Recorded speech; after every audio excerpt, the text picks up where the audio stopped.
Jadi lain, agama suci, tapi pemahaman beragama tidak suci. Agama suci, style beragama suci nggak? Karena tidak suci boleh berubah-ubah. Ya. Boleh berubah. Kalau di Arab orang pakai serban, kita boleh nggak pakai songkok hitam? Boleh.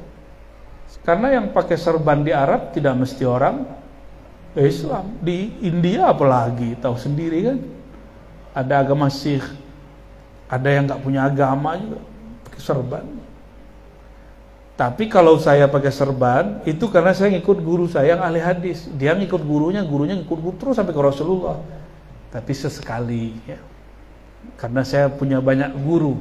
Ada guru saya mengharamkan serban, kecuali di komunitas yang berserban.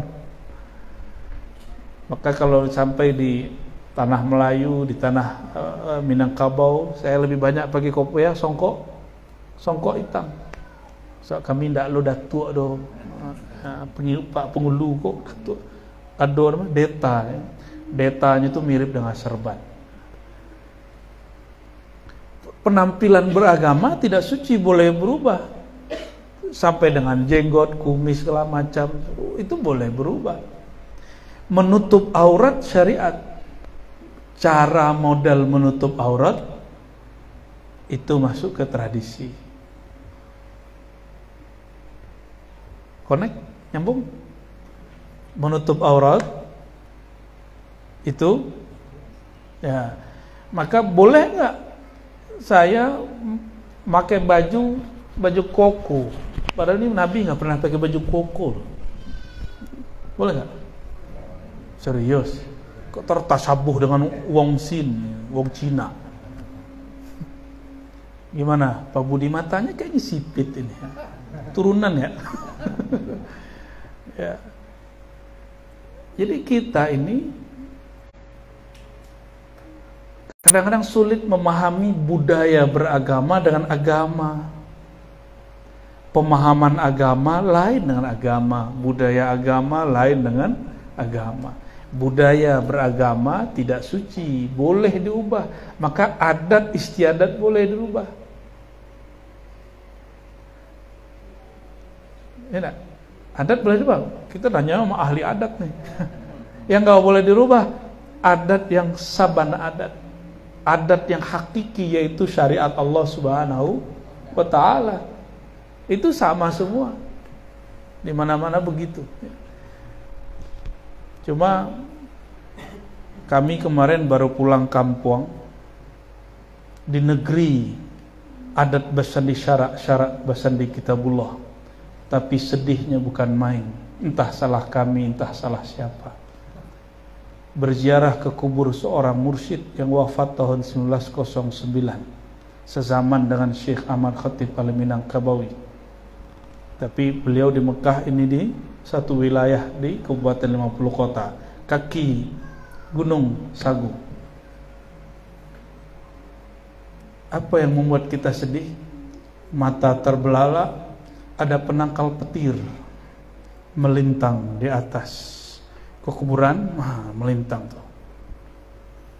Negeri adat bersandi syarak bersandi kitabullah.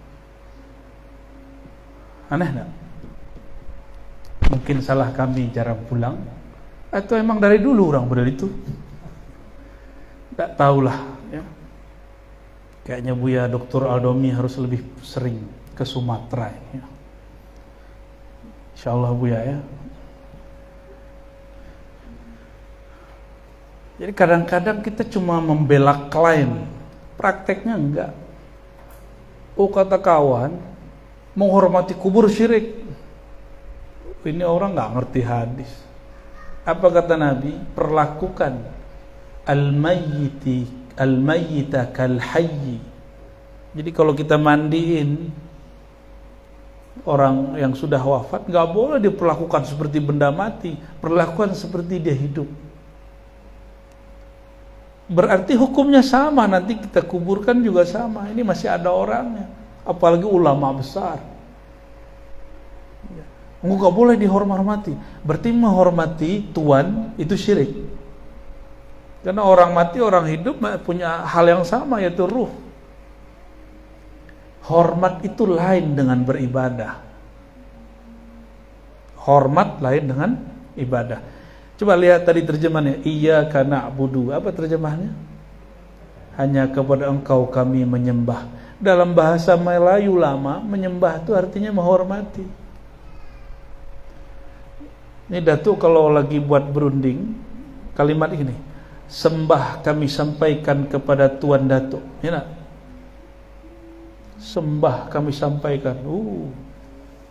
Tapi karena ulama kita faham, maka badannya tidak lurus begini, dia agak miring dikit, menunjuk bukan sembah ini, bukan sembah ibadah, tapi sembah ihtiram, sembah menghormati. Kalimat ini dalam bahasa kita memang sangat terbatas. Jadi kesalahan menerjemah inilah kemudian menjadi problem dalam konflik umat beragama. Kenapa kemudian kawan dengan kawan, kemudian saling tahzir mentahzir, kelompok dengan kelompok, ya, ustadz dengan ustadz, karena saling tidak mau mengerti istilah orang lain. Dulu sekelas Syekh Ahmad Khatib Al-Minangkabawi, imam di Mekah, beliau ahli tarekat sufi juga, tapi tidak menerima konsep tarekat Naqsyabandiyah Khalidiyah, yaitu Rabithah. Rabithah itu memvisualkan guru sebelum zikir supaya zikirnya konsentrasi. Bagi dia, ingat guru sebelum zikir itu membahayakan akidah. Pak Budi kalau lagi sholat ingat istri nggak kadang? Sama kerjaan ingat ya? Syirik nggak tuh? Syirik nggak tuh? Mursyid berarti nih. Tadi sholat isya ingat gak sesuatu selain Allah? Pasti ingat. Berarti terlintas teringat sesuatu dalam beribadah, itu bukanlah syirik, itu namanya kelalaian hati. Mengingat guru sebelum zikir bukan di dalam zikir, maka dia jauh dari syirik. Tapi karena perbedaan bahasa, orang-orang kadang-kadang salah faham. Jadi maksud kami ini karena tidak mau berceramah, tapi biasalah guru ngaji kalau dikasih mikrofon ngoceh mulu ya. Mungkin habis ini kalau mau diskusi pendek boleh lah ya. Kali ada yang tergores-gores di hati, yang membuat tanda tanya di kepala, ya boleh konfirmasi, tapi satu syarat, tidak boleh pertanyaan adu domba. Nanti disembelih sama tukang jagal. Baik, barangkali itu pesannya cuma satu aja. Mari menghidupkan budaya tabayyun dan tafahum, saling memahami dan saling mencari yang baik, ya, berhusnuzan kepada orang, ya. Dan kalau kita kemudian dizolimi dengan sesuatu, idfa' billati hiya ahsan, balaslah dengan yang lebih baik. Itu baru wali Allah. Kekasih Allah itu tidak pernah membalas keburukan dengan lebih buruk. Tapi hari ini saya sering dengar orang Islam mengatakan, kalau ada yang baik kepadaku, aku lebih baik. Kalau ada yang jahat kepadaku, aku lebih jahat. Iblis kamu, ya. Itu iblis itu yang ngomong begitu, ya. Nggak ada orang yang mengikut Nabi Muhammad SAW begitu. Ayat ini turun ke Nabi Muhammad SAW untuk kita. Idfa' billati hiya ahsan, tolaklah, tanggapilah dengan cara yang ahsan. Ahsan itu isinya jamalullah, al-mahabbah, keindahan Allah Ta'ala, yaitu kasih sayang, cinta. Ya, emosi dikit dengan jalal boleh, tapi pada tempatnya, ya. Kalau salah-salah minta ampun kita kepada Allah Subhanahu wa ta'ala. Barangkali itu kalau ada mau diskusi silakan, tafadhal, ya. Tapi nggak usah serius-serius amat. Orang lagi nggak pengajian kok. Fadhal. Kita doa, Buya memberi kesempatan kepada kita semua, untuk mungkin ada yang mau bertanya terkait yang disampaikan ataupun yang memang ada pertanyaan dalam diri kita. Jangan alay ya. Kamu nanya. Nah, jadi hubungan dengan kaji Ustaz tadi dengan gitu masalah menyanyi tadi, konser tadi. Kan kalau menurut Ustaz tadi kan kalau hukumnya betul kan fasik ya. Gimana kalau misal kita mendengar nonton TV ya kan gitu, kita sendiri bernyanyi gitu kan gitu. Terus ada juga yang juga orang yang menyampaikan bahwa perbuatan itu, hiburan itu yang disampaikan Ustaz tadi fasik. Bagaimana kalau yang disampaikan Ustaz tadi itu intinya gitu? Kalau kita sekarang nih. Oke. Karena gini Ustaz. Hukum nyanyian gimana? Gitu maksudnya? Iya, kita bernyanyi, kita main musik. Oke, baik. Hukum nyanyian, alat musik, tidak ada kata sepakat ulama. Maka jika ada ustadz mengatakan 4 mazhab sepakat mengharapkan musik nyanyian, dia berbohong atas nama ulama. Ulama ahli fikih itu mereka yang mengerti dalil dan mereka sepakat untuk tidak sama dalam memahaminya. Lalu kenapa kita berbohong dan mengatakan mereka sepakat? Jangankan mereka, para sahabat memahami kalam Nabi masih hidup sudah berlainan faham. Contoh Sayyidina Umar, ini Nabi sudah wafat. Sayyidina Umar tidak senang orang nyanyi. Beliau lewat depan masjid, dilihat seorang sahabat yang lebih tua tapi suaranya indah, namanya Hisan bin Thabit radhiyallahu taala anhu. Sayyidina Hisan bin Thabit bernyanyi di masjid dan nyanyiannya menggetarkan kolbu, tapi di luar Amirul Mukminin memandangnya sinis, gitu. Mungkin kayak kawannya bapak itu ya, sinis kalau bapak lagi nyanyi kan, fasik gitu. Tapi Sayyidina Umar bukan memfasikkannya, beliau tidak senang, bukan mengharamkannya. Hanya tidak senang orang bernyanyi di masjid, karena masjid versi Sayyidina Umar tempat berzikir kepada Allah. Karena Hisan bin Thabit secara biologis lebih tua dari Nabi, apalagi Sayyidina Umar, maka Sayyidina Hisan mengatakan, Abu Hurairah, bukankah engkau dulu mendengar bahwa Nabi mendoakanku, Allahumma ayyidhu bi ruhil qudus, ya Allah kuatkanlah Hisan bin Thabit dengan roh kudus. Ini hadis sahih. Allah masyhad, kata Abu Hurairah, betul. Abu Hurairah langsung takut karena dua singa sedang berbicara. Ya, satu Sayyidina Umar yang matanya cukup sinis, satu lagi Hisan. Maka Sayyidina Umar langsung pergi. Berarti sahabat pun cara memahami teks Quran dan Sunnah itu berlainan. Lalu kenapa ada hari ini orang memaksakan mesti satu faham?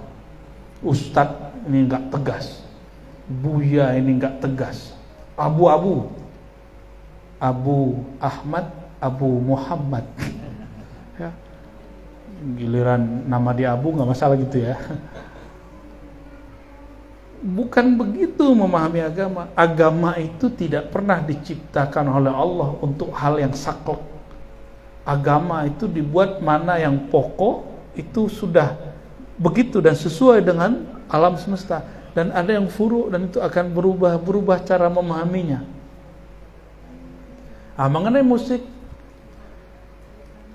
para masyayikh Al-Azhar tidak mengharamkannya, Darul Ifta tidak mengharamkannya. Yang mengharamkan adalah Lajnatul Ifta di Saudi. Ya, dulu kami waktu masih kelas 2 MTS dan kelas 3 dapat bukunya imam yang berfatwa di situ, kita bagi-bagiin. Sampai festival di sekolah gagal. Karena separuh ikut mengharamkan. Wah, dulu bangga itu. Tapi sekarang malu. Si mufti yang di Saudi ini menggunakan kalam Ibnu Abbas, Sayyidina Abdullah bin Abbas, bahwa ayat ke-6 di surat Luqman itu maknanya musik dan semua nyanyian. Titik. Dia tidak memahami apa yang ada pada nyanyian itu. Maka Imam Ghazali, di kitab Ihya, imam kita kan Ghazali, bukan Bin Bas, kan? Bin Bas itu salah satu imam di Wahabi, kita hargai tapi kita nggak ikuti gitu. Kita nggak akan mencaci maki dia juga, tapi kita nggak ngikutin. Imam Ghazali membolehkannya, tapi dengan syarat tertentu.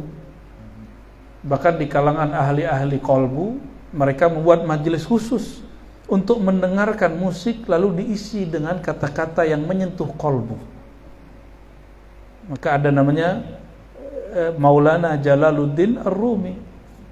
Itu dia mengikuti konsep Imam Ghazali ini. Berarti para imam kita tidak seperti yang diklaim oleh mereka bahwa itu haram dan fasik. Apakah musiknya terbatas pada musik yang terbuat dari kulit sapi itu? Tidak. Dulu peradaban Arab adanya begitu. Sekarang coba lihat kalau ada maulid Nabi yang dibuat oleh para masyaikh di Libanon, di Suriah, itu alat terbangannya itu, rebananya itu bukan lagi rebana, bukan lagi terbangan, tapi dia alat yang sudah digital semua, cuma diketuk begini bunyinya lebih bagus daripada rebana. Cuma mereka terjebak pada alat. Mereka mengira alat itulah yang masalah zatnya, padahal bukan itu. Ya. Maka tadi pertanyaan kami, Quran dengan suara merdu kok lebih disukai daripada Quran yang suaranya biasa. Jadi kami dulu punya santri mengharamkan musik, samalah kayak kita dulu mengharamkan nyanyian. Karena kita pernah mengalami itu, kita tanya balik, kamu kalau ada orang baca Quran suaranya indah, lebih seneng atau yang suaranya datar-datar aja? Oh, yang indah. Kita tanya balik, kamu senang Qur'annya atau suara merdunya? Mulai bingung. Berarti kamu itu fitrahnya suka dengan yang merdu-merdu. Sayyidina Ali mengatakan, arih nafsa. Kira-kira begitu ya. Rehatkan dirimu. Karena hati yang tidak rehat, yang tegang itu akan keras. Kalau sudah keras, hati kolbu itu diibaratkan bumi kalau di Quran, tanah. Jika keras, adakah yang tumbuhan yang mampu tumbuh? Adakah pohon yang boleh berkembang di tanah yang tandus? Jadi kalau kolbu sudah keras, jadi kerasnya kolbu bisa jadi karena salah berguru, salah memahami dalil. Haram. Yang ngomong halal haram mufti, yang ngomong salah benar ahli akidah, yang ngomong makrifat, kesempurnaan, wusul tidak wusul itu ahli makrifat. Nah, kami kalau dulu itu saksinya Bang Bembeng inilah ya, saksi kesesatan ini ya. Jadi dulu ada fase bahas bid'ah ya, ada fase bahas hadis, ada fase bahas akidah. Udah lewat, jadi tengkar-tengkar begitu udah gak minat. Walaupun katanya ada yang muter-muter lagi video kita bahas bid'ah gitu ya, gak apa-apa, biarin itu yang lama. Bahas-bahas tentang apa makna istiwa, Tuhan bertempat atau tidak. Sekarang udah gak minat bahas-bahas begitu ya.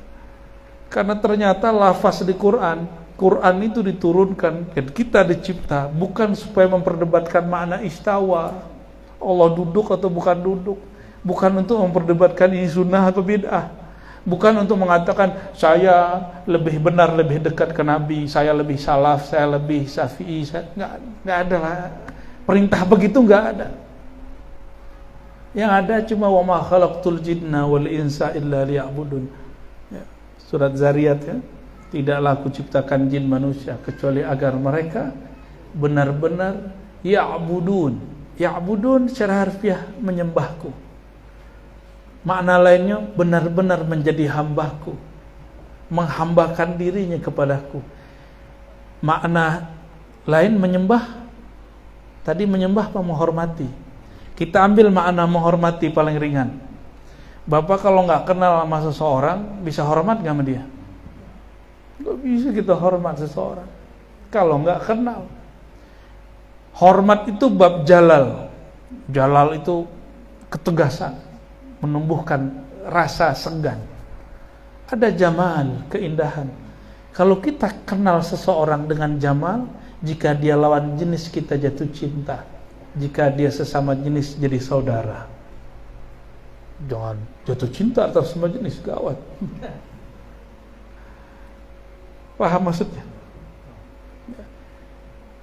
Jadi perbedaan-perbedaan itu bagian dari dinamika. Ketika kita kenal seseorang, kita ta'zim. Nah, orang-orang yang sudah mungkin artis kah, orang-orang terkenal itu, supaya dia leluasa, justru dia tidak nyaman karena terkenal. Maka dia kalau mau kemana, dia pakai baju yang kira-kira orang nggak kenal. Ada yang pakai kacamata hitam ya, biar nggak kelihatan, pakai topi pet biar nggak ketahuan, untuk menyamarkan dirinya. Ternyata orang terkenal sudah capek terkenal, ingin jadi orang biasa. Bagi mereka syuhrah, popularitas itu siksaan, membatasi diri, penjara itu. Cuma kan yang kebanyakan kita pengen di like lebih banyak ya nggak? View-nya diliatin bentar-bentar, nambah nggak gitu.